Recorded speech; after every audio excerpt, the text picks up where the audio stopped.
By the way, I'm Officer Ruth, and this is my partner. See what we begin? A little bit funny on land. So how about the ground of applause for Pearl and Corey? Thank you so much, guys. See you in a little while. Okay, now Pearl here would like to demonstrate a very important skill that every member of the Marine Patrol must have, and that would be their remarkable self. Hey, he eats and he stays. Very good job, Pearl. Second wish. Okay, he eats and she stays again. And this time they wait. Yes, they are ready. Good. Now we show these folks how short we are. No problem. All right. Attention. Whoa! Okay, good job, girls.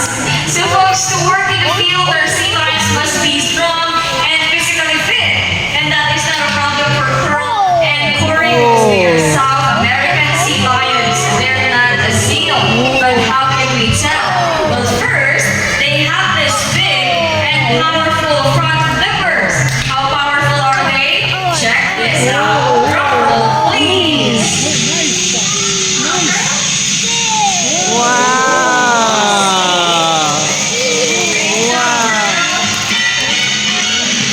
Now, officer, how's that for strength? Well, officer, not bad. Hey, what do you mean not bad? The Corey can do better than that. Well, we would love to see that.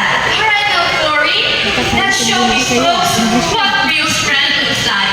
Another drum roll, please. Corey. Wow! Good job, Corey.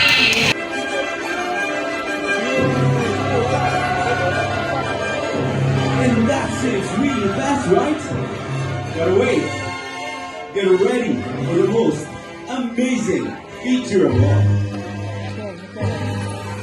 If Michael Jackson can do the moonwalk, our dolphins, well, they can do this. They can walk on water. They can also do it forward. Suppose, around the house, our dolphin can